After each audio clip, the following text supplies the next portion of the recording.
And we are back once again. Hello, it's Kevin. And Brian. We're the Horror Guys. We're going to talk about some movies. The Horror Guys from HorrorGuys.com.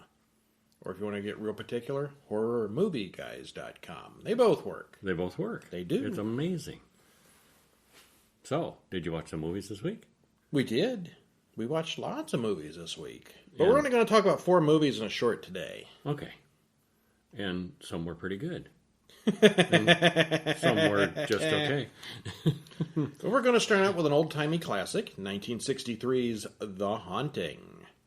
And somebody thought, that movie was so good, I want to remake it. Yeah. And so another one came out in 1999. Same thing, only different. The Haunting again. Still just called The Haunting, yes. We saw both of those. We did. And then we've got a short film, which we'll talk about later. Then we will watch the 1977 BBC version of Count Dracula. Not just Dracula. Count. He's got the whole rank count in there. He says, I worked hard for this count. You call me Count Dracula. And then we're going to watch The Conjuring 7? Insidious. Oh, okay. Not related to The Conjuring. I don't think it's in any way. Funny how I would mix those up. Yes, a film called Insidious from 2010. Half the cast and the director of The Conjuring. Yes. Yeah, and, a ghost. I wonder why it's not stuff. related.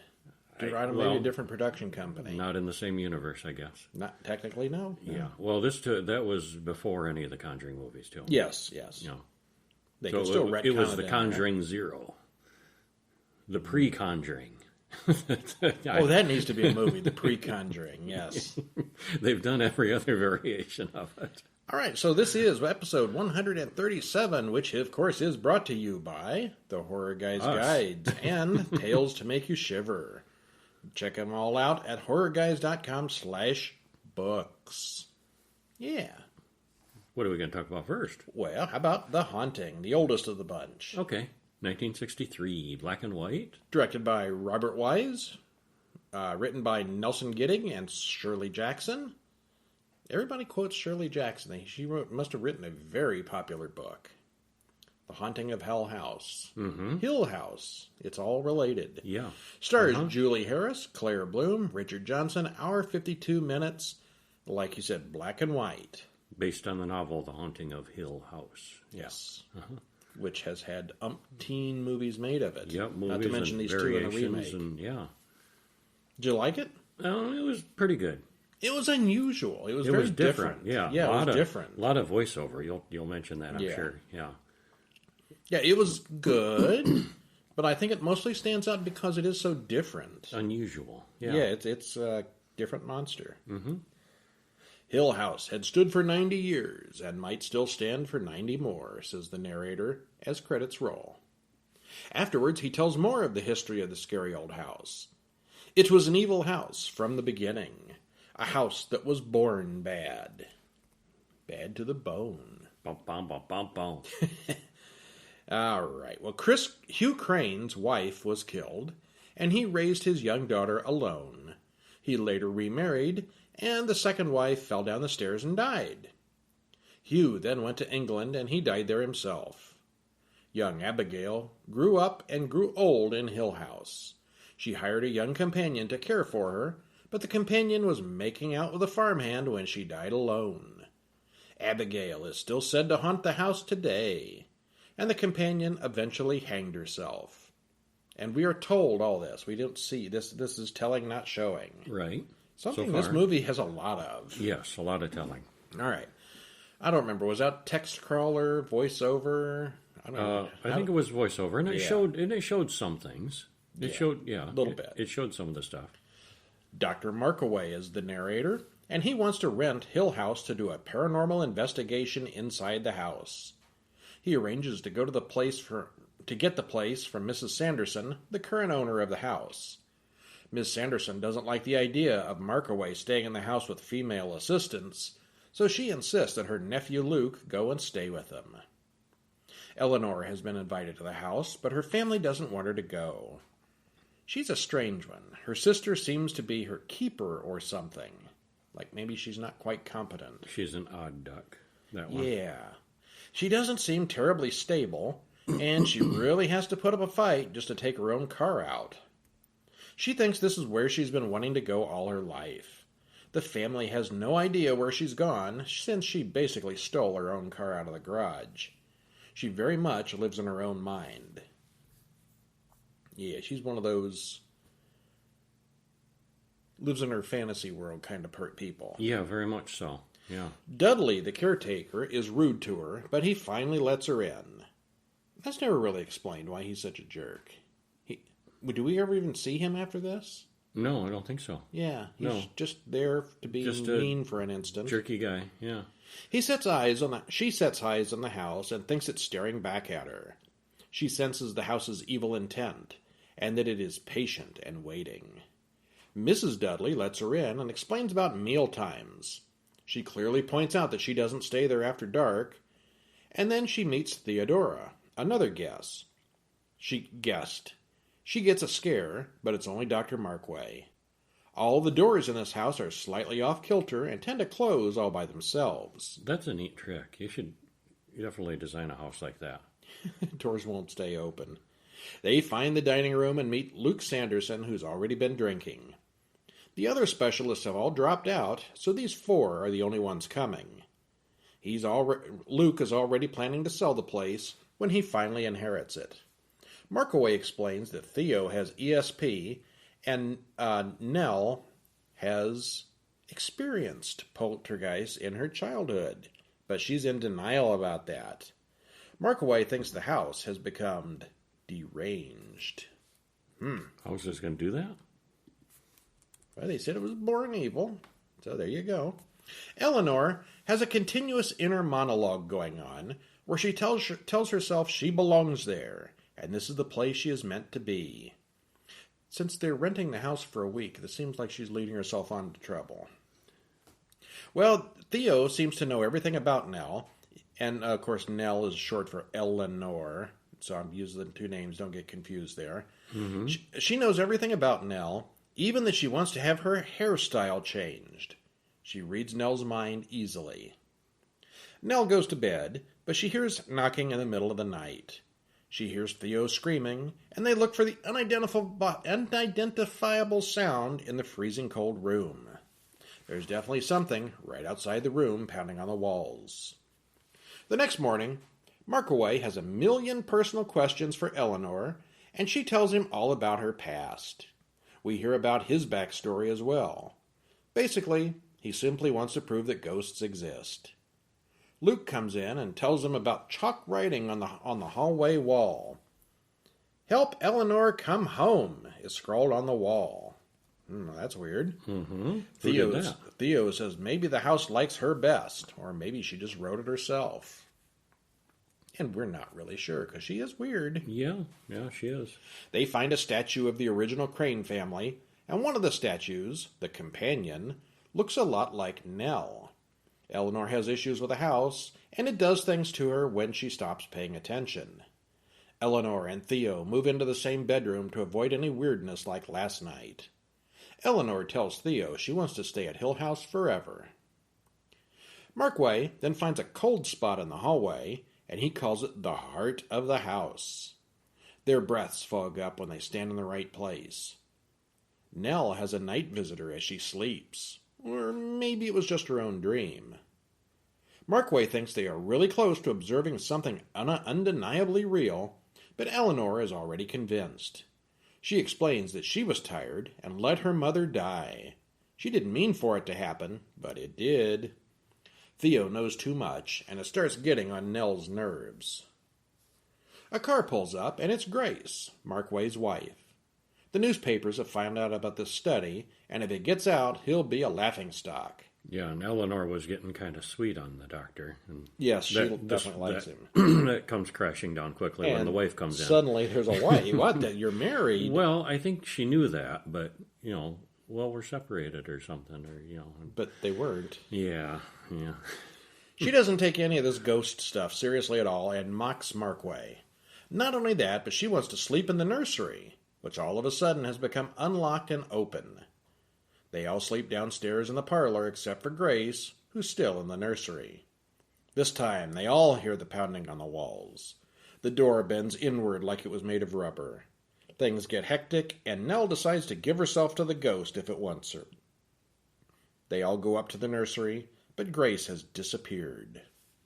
Eleanor goes into the library and up the strange, wobbly old spiral staircase. "I am home," she repeats several times. Markway finds her and chases up after her, and they bring her back down, but then they insist that she leave and go somewhere safe. She insists that the house wants her and no one else. She takes the car and speeds away, but the house doesn't want her to go. Eventually, she runs into a tree and is killed.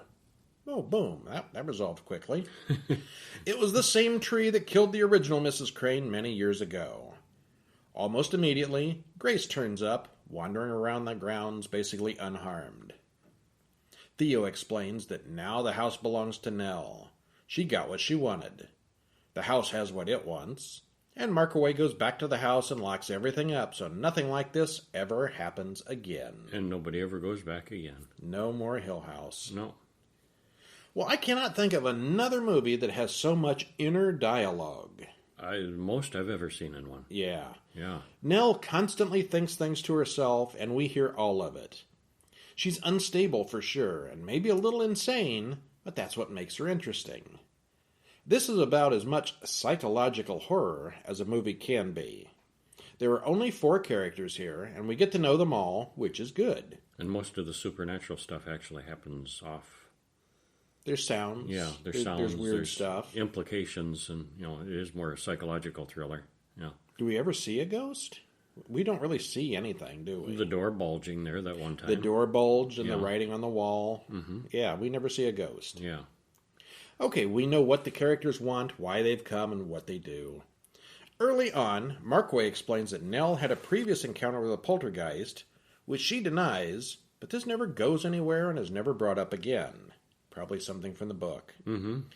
The film is pretty long, but the pacing is good, and it's not at all boring. The ghostly activity is pretty minimal, and you never see anything, but it is a good ghost story. Yeah, pretty darn good. Yeah. And then there was a sequel. Not a sequel, a remake. Yeah. In 1999, somebody said, hey, Let's do this again. let's do it again and leave all the inner monologue out. Yeah. So this one has no Let's inner make it an monologue. action film. Well, this one is directed by Jan DeBont, written by David Self and Shirley Jackson. It's the same Still basic based on her story. book, yeah. Stars Liam Neeson, Catherine Zeta-Jones, Owen Wilson, and Lily Taylor. So a pretty awesome cast. Uh-huh. Yeah. A runtime 1 hour 53 minutes. Which what was the other runtime? That was that longer, shorter? I'm trying to touch on a not touch screen. That was 1 hour 52 minutes. Okay, yeah, it was a minute longer. All Yes. right. Well, First of all, did you like it? I did like it. I liked it better. You liked it better. I liked it way better. Yeah, I thought it was way more entertaining. I did not. I did not like it as much. It was certainly more. It was colorful. Mm-hmm. It had a lot more action, More gore. And, more gore, and more ghosts. You could actually see things. yeah. Yeah, I don't know. I kind of liked the first one because it was different. Yeah. Well, it was different. This is a standard ghost story. Yeah. Okay, well, what happens? Well, it starts out with Nell and her sister fighting over the inheritance. Nell had been taking care of their sick mother for over a decade, and now she's going to be thrown out on the street. Now that mother died, Jane offers Nell a job. We need help. Cleaning the house and You can keep living here and be our taking maid. care of the kid. And you just get a few minutes of this kid is absolutely horrible. Yeah. Anyway, she's kicks them out, and then she gets a call about becoming a research subject for $900 a week.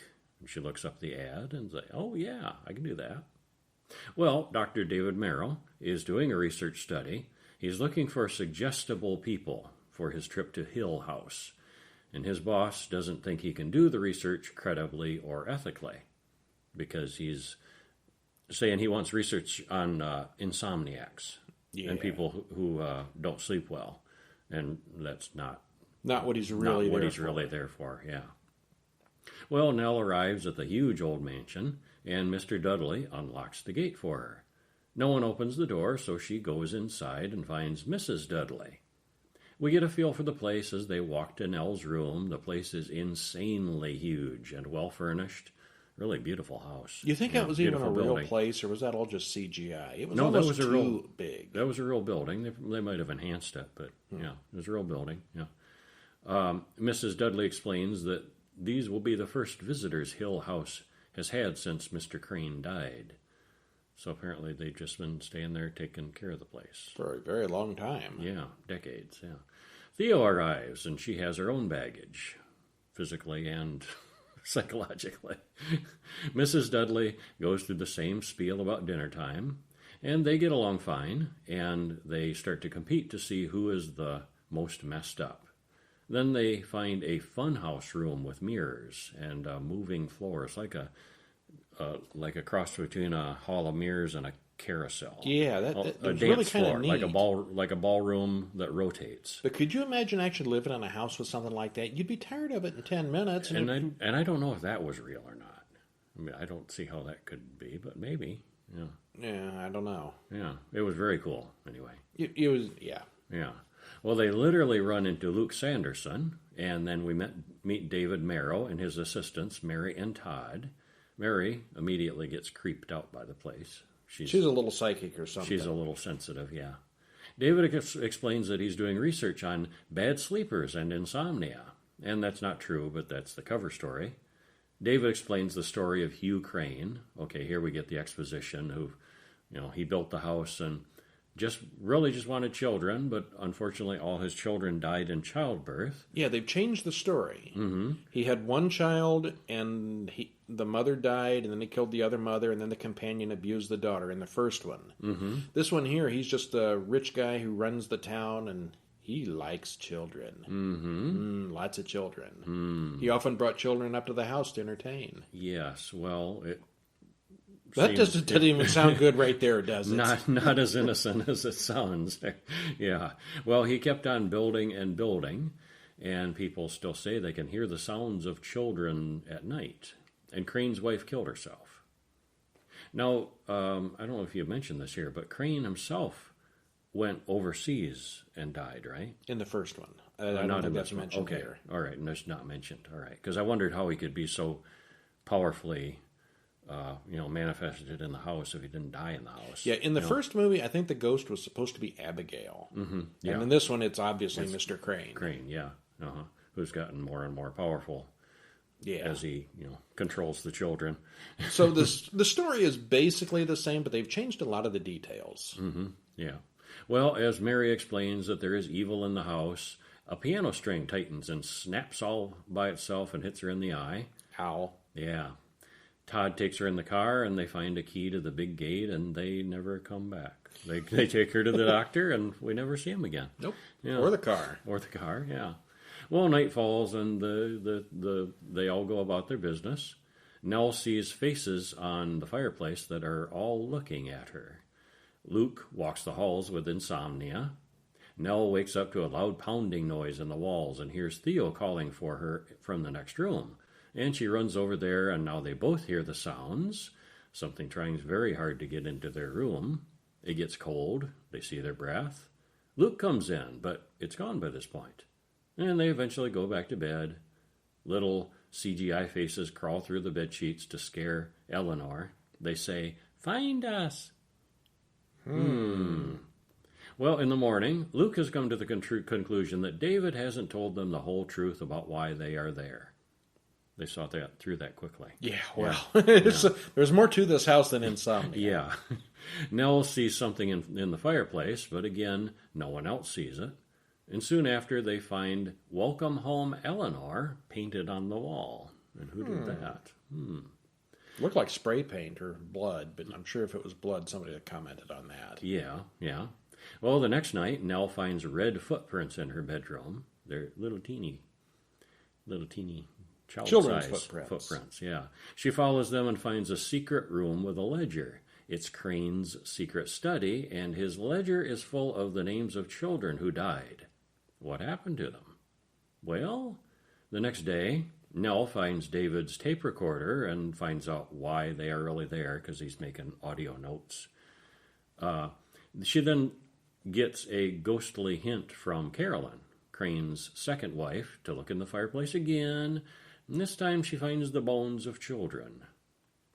Nell tells everyone this, and David comes clean about the nature of the scientific study. They don't believe her. They don't look in the fireplace. Yeah. Well, they put the distraught Nell to bed, turn out all the lights. Always a good idea. Always, ghosts. yes, yeah, yes. Yeah. Well, the room comes alive, basically, and attacks her. And the CGI is a little dated, It's I thought. very dated by today's But standards. still pretty cool. Yeah. It was neat what they were trying to do. Yeah, all the ornate woodwork comes alive, basically. Yeah. Well, she follows the ghost baby, the baby ghosts, up the rickety spiral staircase in the greenhouse. And David slowly, it's like she's mesmerized and goes up this staircase that's falling apart.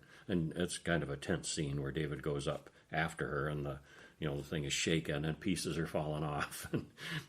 But they get down okay. From the trivia, I read that Liam Neeson is afraid of heights. Oh, I bet he loved that scene. Yeah, he did not like that scene at all. Yeah. And I'm sure the instability was fake, but still to climb he was up really that with hanging it, up with there it above shaken. the Yeah, room. with it, that was a practical effect with the staircase. Yeah. Well, they finally get her down, put her back to bed until the bed tries to kill her. And this time they all see the thing in her room this time, so all doubt is removed. They're all on board with there's ghosts and the house is alive and Crane is, doing evil things. Well, it soon comes up that David never called Nell. He never spoke to her before she arrived at the house. Why did you even come? Nobody. Who invited her in the first place? Luke, they decide they're going to try to escape the place. Luke gets in the car and tries to ram the front gate, but that goes badly for him. Nell hears the children inside calling for her to return. Luke gets out of the car. Everyone goes back in the house. Luke explains that Carolyn was her great-great-grandmother, and the children need her to take care of them. As long as she's here, Crane can't hurt them anymore. So basically he's Master Ghost, holding all these children's souls and siphoning off their power and using them for energy. So there's all these dead children that he killed. All the dead children are trapped in the house. Yeah, and they're trapped, yeah. So, but Luke smashes the painting of Crane, and the house pulls him into the fireplace, where a giant lion beheads him. Well, it's a. We've seen the lion pendulum earlier, thing, so it's not really it's part out of the of flue. the blue. It's like part of the flue mechanism in this huge fireplace, and it comes swinging down and lops it right off. Yeah. Nell then fights off a stone gargoyle, and Mr. Crane himself makes an appearance. But Nell stands up to him and gives her a piece of her mind, and threatens to stop him now. She's here, and you won't hurt the children anymore. Well, the statue of Purgatory comes to life and sends Crane to hell. And we see all the children's spirits leave and thank Eleanor on the way out, and she dies as well. Yeah. In the morning, the Dudleys let David and Theo out. Yeah. So how was your night last night, guys?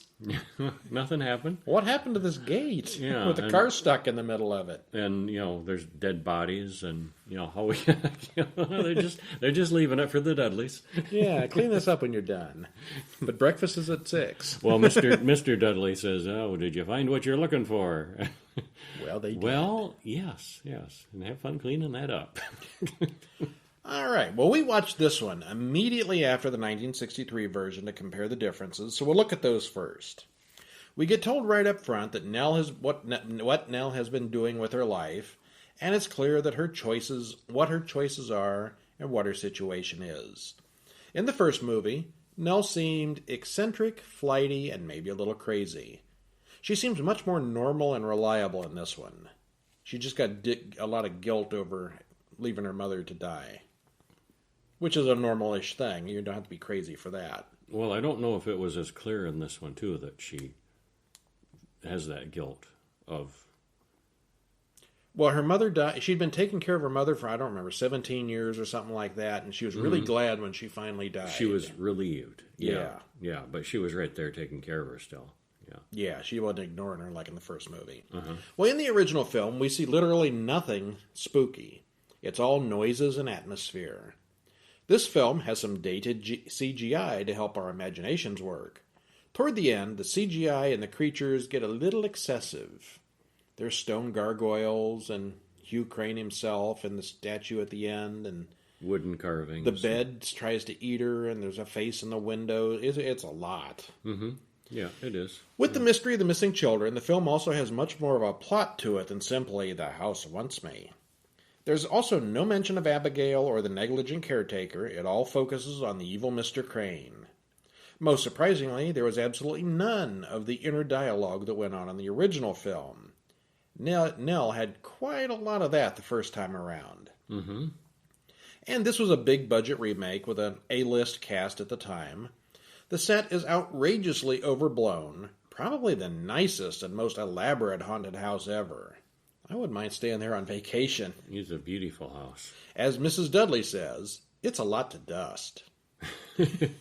There's a lot of running around and CGI ghosts and things here, so it's a lot more exciting, but less cerebral than the original. The scenery and sets are worth a watch, but the story in the original was probably more uniquely told. Yeah. It's all right. They're both good. I would be willing to watch both of them again sometime. And I recommend you watch both of them because they are different. Yeah, you should. Okay, here we go. The majority of the interior sets were built inside a dome-shaped hangar that once housed the Hughes H-4 Hercules. Oh, my. Yeah, in Long Beach, California. Okay. The handcrafted interior sets cost an estimated $8 to $10 million to construct. So it was not a real house. Okay. Yeah. Well, then there was also, unrelated to The Haunting, we have the Haunting of Hell House. We've reviewed that one in the past. Mm-hmm. Roddy McDowell and a few other people. Yeah. Then there's the Haunting of Hill House, which is a miniseries on Netflix, 9 episodes. Did you say Haunting of Hell House? Legend. Legend. Legend. Of Legend. Hell Okay. House. Yeah. Sure, they all sound kind of the same. The Legend of Hill House. All right. Hell House. Legend of Hell House. Was the movie. Yeah. The TV series was... Oh, it was Legend of Hill House. Oh, you make my brain hurt. Okay, well, anyway, the Netflix series has been out for about 2 years, and we really liked it. We didn't do an official review of it, but it's good. You should watch it. And the sequel, the Haunting of Bly Manor. Yes. Yes. Liked that one a lot. Yeah. So did you see any short films this week? Yeah. Make any new friends? Yeah. Just like the guy in the movie. Yeah, we got a short film this week called Making Friends from 2021. Directed by Chris Vinci. Written by Mark Davison, Pat Schulenberg, David Shute, Joel Veitch, and Chris Vinci. How do you get 5 writers on something that short? I don't know. Stars Mark Davison, Lucy Roslin, Rick Warden, Lucy Barker. 9 minutes and 49 seconds. And there's a link on the show notes to give this a watch. What'd you think? I liked it a lot. It was a weird one. It was a weird one, and yeah, it's weird and darkly funny and creepy, and yeah, good. Mo, a lonely man, makes little artificial animals as a hobby. He waves to Carolyn and lets her in when she locks herself out. Carolyn has a little crush on Mo, but when she goes over to ask him to come over for tea, he goes on and on about being invited to his high school reunion. And his old girlfriend, or whatever he calls her. Mm-hmm. Mo goes to the reunion, where he sees Emma, the girl he used to have a crush on back then. She doesn't remember him, and even worse, she's now married to Darren, one of his old bullies. Mo switches bags with Darren, and Darren has to come over to the house the next day to trade back. Can Mo turn Darren into a new friend? Darren calls him a creepy little freak, and then chokes on a biscuit. Now they can be friends, but what about Carolyn? What about her? Yeah. Well, it starts out a little sad and pathetic, but then spirals down into just plain weird very quickly. Weird and creepy. Still, some people are weird, and just maybe Mo can still find his soulmate. He just needs someone as weird as he is. Yeah, it looked really good, well shot, well lit, good sets, good acting. The guy's got a Captain Kangaroo haircut. Yeah, he does. Yeah, adding to his weirdness. Yeah. Yeah, good special effect there too with the. And I'm not going to say what that was. Several good effects. Yeah. Definitely worth checking out. All right. Speaking of effects, we watched Count Dracula, a BBC show from 1977. It didn't have much in the way of effects. It had some. Yeah, some kind of video effects. If you ever watched any of the 1970s Doctor Who, it's like right there. Yeah. Directed by Philip Seville, written by Gerald Savory and Bram Stoker. Starred Louis Jordan, Frank Finlay, Susan Penhaligon, and Judy Raucher. Runtime is 2 hours and 31 minutes. It was a 2-episode miniseries. I think it was a 3-episode. 3-episode miniseries. It was either 2 hours on the BBC and 3 hours in America, or the other way around. I don't remember. Okay. But once they cut all the commercials and stuff out, it's 2.5 hours to watch now. And this one is available on Amazon Prime. And what'd you think? I thought it was pretty great. I did too. Long, but... There's a but in there. No. No? Okay. No, I liked it. Okay, if you've ever read the story of Dracula, the book, Bram Stoker... This one probably follows it the closest. This follows it the closest of anything I've seen them all, I think, at this point. Sounds like we need a book on that at some point.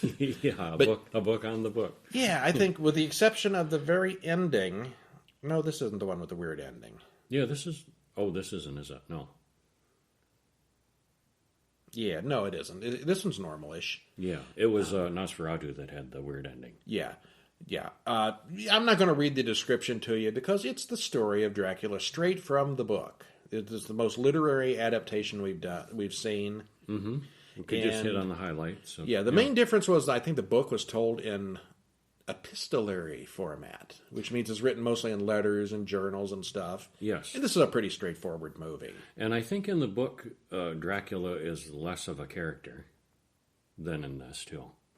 Yeah, he's just this force, basically. Yeah. I mean, he does have some scenes and some lines, but they got a big name star for this one. And boy, is he good. Him. Yeah, he was good in this role. Liked him. Yeah, you get some of the Draculas like Christopher Lee, and he grunts and growls, and he's more animal than Count. And this guy came across as perfectly human, very smart, intelligent. Yeah. If you were going to be a vampire, this is the vampire you'd want to be. Yeah. Not some twinkly, sparkly kind. Yeah. All right. Well, again, I'm not going to go through the whole story. Dracula buys a house. He moves there, and if you've ever seen anything that the BBC has done as far as their televisions out there, they're very good at period dramas. The costumes, the sets, the historical accuracy of the vehicles and all this stuff was really well done, really fascinating to watch. It's what the BBC does. Yeah, they do it well. Yeah. Well, okay, I'll skip to the end there. It's really long, but it does follow the original novel much more closely than most other films. It tends to be slow moving, but that's mostly due to sticking with the dialogue and ideas straight from the book. The video effects were extremely limited, but this was a 1970s BBC production, so they aren't too bad considering. The sets, scenery, and costumes are all great, as the BBC knows how to do Victorian England better than anyone. The character of Renfield is insane, but it's a believable insane, not a comedy relief giggler. Yeah, it's not the giggling insane. Yeah, if you go to an asylum, you'd probably see lots of people just like Renfield, not a caricature. Yeah, like a real normal guy. Yes. Dracula is smooth and civilized here, handsome and seductive, not really monstrous in any way. Van Helsing is almost always a step ahead. And this is one of the only truly effective and intelligent portrayals of Van Helsing that I've seen. Yeah. And he needed to be in this one because Dracula did really come across as very crafty, very powerful. What do you have, like 90 boxes of dirt? Was that the number they threw out there? I think so. Yeah, it was a lot more than 2 or 3. Yeah, and they had to hunt him down, and they were gradually closing in on him. Yeah, unlike Nosferatu the Vampire from a couple weeks ago, where Van Helsing was just stupid. He did all the wrong things. Yeah, but Dracula was smart and powerful, and I like that one scene where Harker finds the brides and him asleep and tries whumping him with a shovel. Oh yeah, he tried to beat him to death with a shovel, and it didn't have any effect on him at all. Frank Finlay, as Van Helsing, was so good at his job that he later fought space vampires in the movie Life Force in 1985. Yes, he did. And Louis Jordan as Dracula was excellent as well. I liked him in both the Swamp Thing movies. Yeah, he was good enough. He plays a villain. I haven't seen him in a lot of Octopussy. Yes. And I think those four things are the only things I've ever seen him in. I mean, I'm most sure of his there's lots of little things. He was really big in France, but Mm-hmm. I don't know about too many English movies. Yeah, Octopussy, Swamp Thing movies. Yeah. Yeah, and just tons of stuff, but other things haven't really. Yeah. Yeah, he was a big deal, just not so much in America. Yeah. And the other actors are fine, but those two really steal the show. Yeah, they do. The story follows the book religiously, but in this version, Lucy and Mina are sisters for some reason. I don't know why they did that. They didn't seem to make a whole lot of difference, other than the two of them were going to live together with the... Well, they'd give them an excuse to be in the same household. But they were anyway, because when Jonathan was out of town, Mina stayed with Lucy and her family anyway. Oh, That's yeah. kind of that way in all the versions. Yeah. So the sister thing has seemed unnecessary. The two characters of Lord Arthur Holmwood and Quincy Morris have become one man, Quincy Holmwood, who talks like a cowboy. Well, yeah. A British cowboy. He's an American British cowboy. Yeah. Yeah. Dracula's hairy palms are shown in several scenes, which is a nice touch that I don't think I've seen anywhere else. No. They make like little X's in his palms. They're not just hairy. They're like little cutout X's. It doesn't have much action, but if you are a fan of the original Bram Stoker Dracula novel, then this is the one to see. Mm-hmm. And again, Amazon Prime. All right. You know what's really Insidious? Insidious. The movie Insidious from 2010. Mm-hmm. Directed by James Wan. Written by Lee Wannell. Stars Patrick Wilson, Rose Byrne, and Ty Simpkins. Hour and 43 minutes. What'd you think? It was okay. You saw it a couple of years ago and you didn't like it at all. You liked it better this time. I liked it better this time, yeah. I still didn't love it, though. Okay. I'm kind of tired of these kind of movies. There's something about The Conjuring and James Wan that you don't Annabelle, like. And this whole, I mean, yeah, there's ghosts, like, whatever. And stuff flying around. And Okay, people, here's a spoiler for next week's people episode. Possessed and yada yada. I don't know. They just are they all kind of run together. I don't find them very distinctive or very interesting at this point. Spoiler for I think an I've seen episode too 2 many of weeks them. in the future. We watched the movie Malignant. Uh-huh. What'd you think of that? Oh, I loved it. It was directed by the same guy. Okay, so it's not the director's fault. Okay, all right. It's just these, I don't know, these Conjuring, Annabelle, Insidious. Yeah.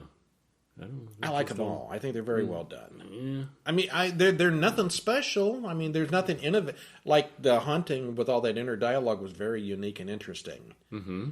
I mean, The Conjurings, though, they're very competently made. But yeah, they're not exactly unique. Yeah. Sometimes you just want a scary movie. It doesn't have to make you think. Yeah, well, I don't really find them scary anymore. Renee and Josh Lambert wake up. They've just spent their first night in their new house. I think Renee. I think where it comes from is just I find I'm too much of a skeptic, I guess, about ghosts and possession. Okay. And just I think this whole ghost possession thing is utter nonsense, and I have a hard time buying into it. And I'm supposed to sympathize with these people that this is real. They're really going through this, and no, this is ridiculous. I don't believe it. And like the Conjuring things, and The Exorcist, and where they're based on. Inspired by true You're not a events believer, so you inspired have trouble by true with demons events and ghosts and that stuff. Yeah, that whole thing, and and then they all just kind of seem like they all kind of run together. Yeah. All right. Yeah. I'm kind of like that with slasher movies. Yeah. Freddy, Jason, that other guy, Michael. That other guy. We're going to get email on that. Okay. Yeah. Okay. Well, anyway, Renee starts to unpack before Josh even gets up. Their son Dalton is up early because he doesn't like his new room. They have 2 young boys and a new baby, and they're all loud and annoying. Finally, Josh goes to work, and the boys go to school. Renee, however, starts hearing strange sounds in the house, but it's just her and the baby there now. She goes up to the attic, and the gas furnace up there turns itself on. which was never mentioned again, but I thought that was weird. Maybe they just do that. Also, someone's thrown all their books on the floor. These things always start out really simple. Yeah, books they do. On the floor. Yeah, small things. It's when the house tries to eat you on the first night that you know that it's real. Yeah.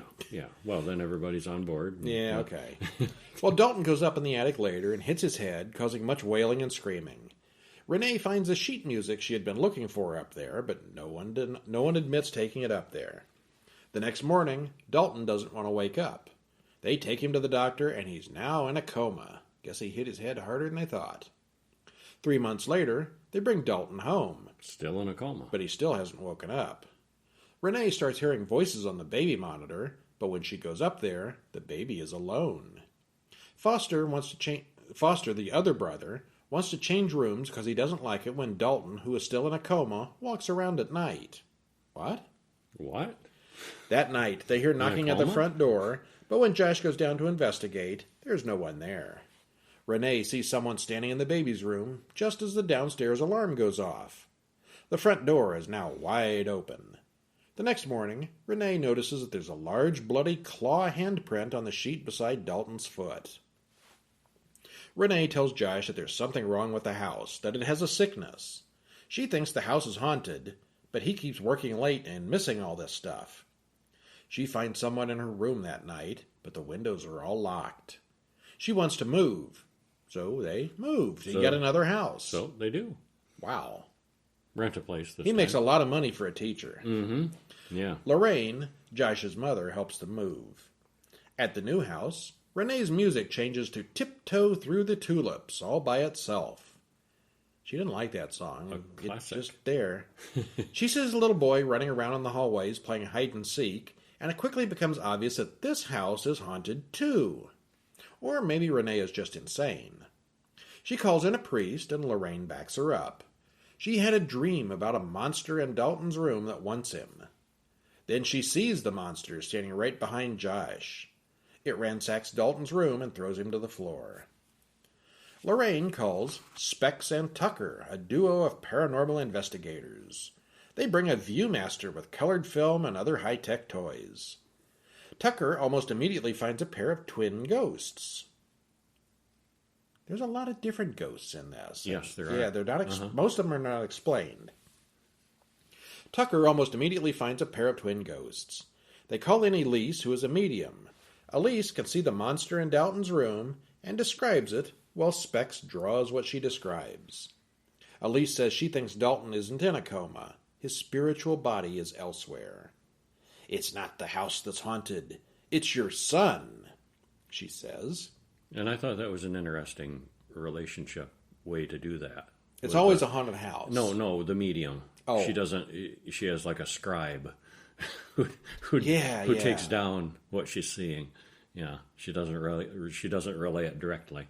Like a police sketch guy. Yeah. Well, and later it's words too. When she's right, receiving words in the book, yeah.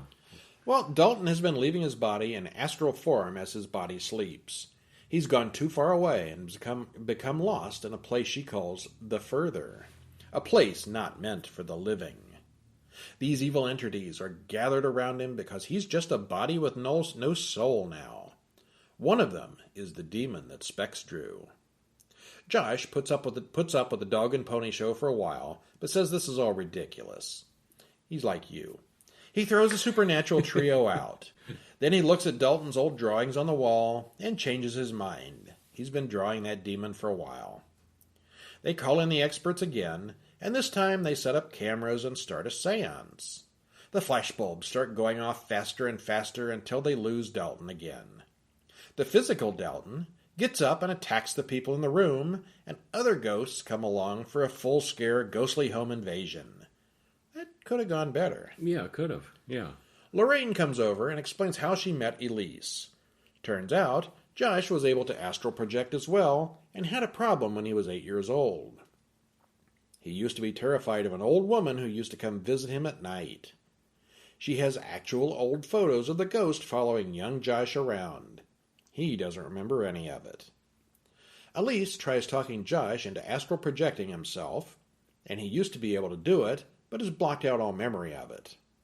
Josh soon finds himself inside the Further, as he looks at his physical body across the room.